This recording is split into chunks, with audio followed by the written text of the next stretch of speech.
My Lord and my God, I firmly believe that you are here, that you see me, that you hear me. I adore you with profound reverence. I ask your pardon for my sins and grace to make this time of prayer fruitful. My Immaculate Mother, Saint Joseph, my Father and Lord, my guardian angel, intercede for me. Today, the Gospel brings us to a mystery. And one can ask, how many mystery writers does it take to change a light bulb? It takes two, one to change the bulb and the other to give it an unexpected twist at the end. Today's mystery, the Transfiguration, takes the place of the 18th Sunday of Ordinary Time as we go to the great mystery of just who Jesus is, true God, true man. This is a mystery of light, the fourth of the mysteries of light that John Paul II instituted in the year 2002. And we too can ask for light as we pray about this. Jesus, help us to understand this great miracle, the miracle which St. Thomas Aquinas said perhaps was your greatest miracle, the miracle of your transfiguration, because it happened not to other things or other people, but you had it happen to yourself. We can assume that the Eucharist, the following mystery of light, is truly the greatest.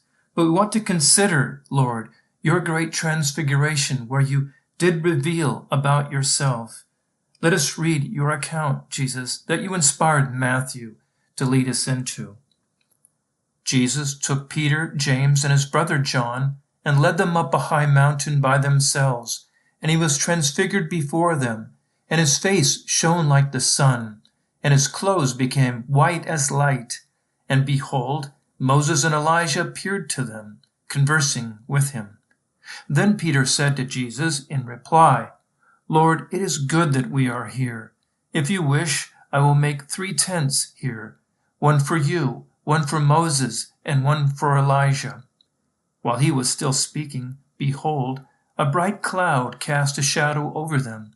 Then from the cloud came a voice that said, This is my beloved Son, with whom I am well pleased. Listen to him. When the disciples heard this, they fell prostrate and were very much afraid. But Jesus came and touched them, saying, Rise and do not be afraid. And when the disciples raised their eyes, they saw no one else but Jesus alone. As they were coming down from the mountain, Jesus charged them, Do not tell the vision to anyone until the Son of Man has been raised from the dead. This is a mystery. What happened here, Lord? What is it that you let them see?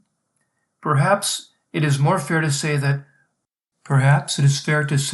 what happens here, Jesus, happens every day of the whole time you were on earth, you, the Son of Man, God and man together, except on this day. For the other days of your existence on earth, their eyes are held. Here, Luke says in his gospel, and they saw your glory.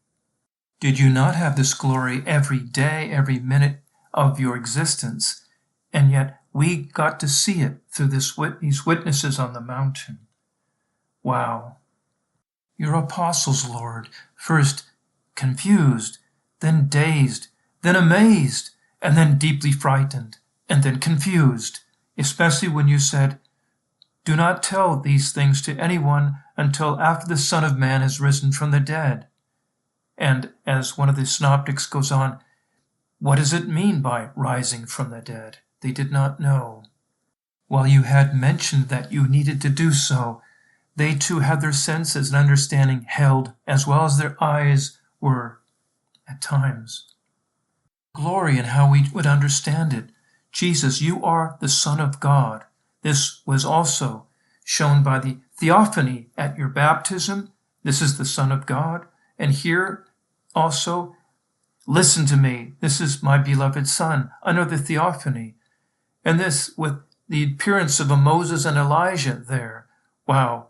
You are truly, Jesus, the voice of God par excellence. Moses representing the law, Elijah representing the prophets, these great ones of old, nothing compared in a sense to you, your divinity and your relationship as one of the Trinity, one of the persons of the three-person God. In the 7th century, St. Maximus the Confessor conjectured that the senses of the apostles themselves were transfigured to enable them to perceive the true glory of you, Lord. But they did not see this glory day to day as you walked around, deeply understood in your humanity.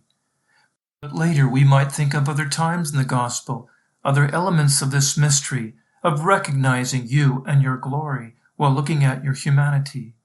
Lord, when the apostles, after the resurrection, they walked with you at Emmaus, why did they not recognize you, Cleophas and his fellow disciple? Why did Mary Magdalene not recognize you, Lord, at the tomb?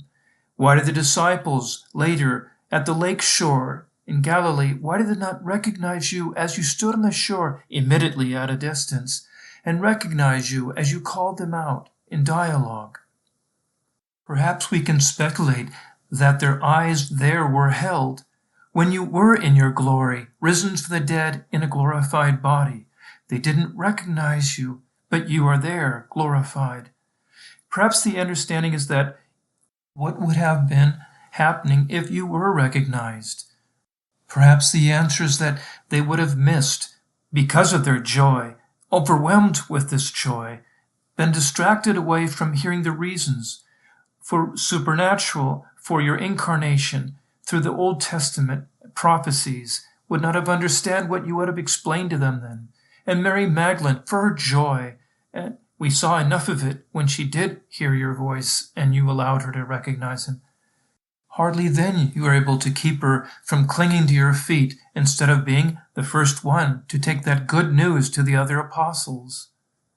Perhaps at the lake shore you held their eyes there to not see your glory, so that you could have that way that you began. You began with a miraculous catch of fish, and you wanted to end much of their ministry with yet that miracle again. That naturalness which what they found you with in the beginning, they would find that loving naturalness with you again, instead of again being so afraid, like on the mountain, to miss out on the Jesus they knew so closely and loved. You had things to tell them, Lord. You have things to tell us, and our eyes are held too, because you do remain with us in the Eucharist. You do remain with us in your word. You remain with us in holy people. You are living in other people. In a sense, we can find you in serving them, serve you in serving them. So what comes to us? We might think, well, if you walked around, I would recognize you today. Would I? Would I recognize you today? It seems physical senses are insufficient for recognizing who you are. Jesus, in these various appearances after the resurrection, you walked with them, you talked with them, you cooked and ate with them, and they still were incredulous. On the road to Emmaus, perhaps you laid your hand on their shoulders, and perhaps they heard your voice, smelled with you, saw your gait. No, physical senses, not sufficient, not enough. Facts alone, they're not enough either. Jesus, when you're talking with them along the way to Emmaus, you explain all about yourself, how it was necessary that you go through the passion, that you die, be buried, and rise again. These facts as you explain them to them, are not enough. Even those who take hold of your word, Lord, reading the New Testament accounts and the Old Testament foreshadowing and St. Paul's letters, people read these, and it isn't enough for them at times. These are truly mysteries of light, but how are we to get that light? Yes, experiences won't get us there. Facts alone won't get us there. Biblical reading won't get us there. What is really needed? Lord, the gift of faith, the gift of more faith. Lord, let me act with faith. Let me seek you, and I will find you, and I will give your glory to others, they will find you in me. We must have our eyes opened by God. This is the mystery of your humility in your whole life, Lord. It's the mystery that we need to take hold of ourselves. We pray for light that we may see with our eyes, with our heart. You will help us to recognize you. You even in joy said, I praise you, Father, Lord of heaven and earth, because you have hidden these things from the wise and the learned, and have revealed them to little children. Yes, Father, for this was your good pleasure. All things have been committed to me by my Father. No one knows the Son except the Father, and no one knows the Father except the Son, and those to whom the Son chooses to reveal him. I want to reveal you, Lord, in my life, and I want to find you. I will find you in others with your grace. By faith I will know I find you in the Eucharist, in your word, and in other people. Because of the gift you give me, it will still continue to be such a mystery. You are so good and you don't overwhelm us, but help me. I ask you for that gift of more faith, that I may see you, that my eyes and my heart may not be held. I thank you, my God, for the good resolutions, affections, inspirations that you have communicated to me in this meditation. I ask your help for putting them into effect. My Immaculate Mother, Saint Joseph, my Father and Lord, my guardian angel, intercede for me.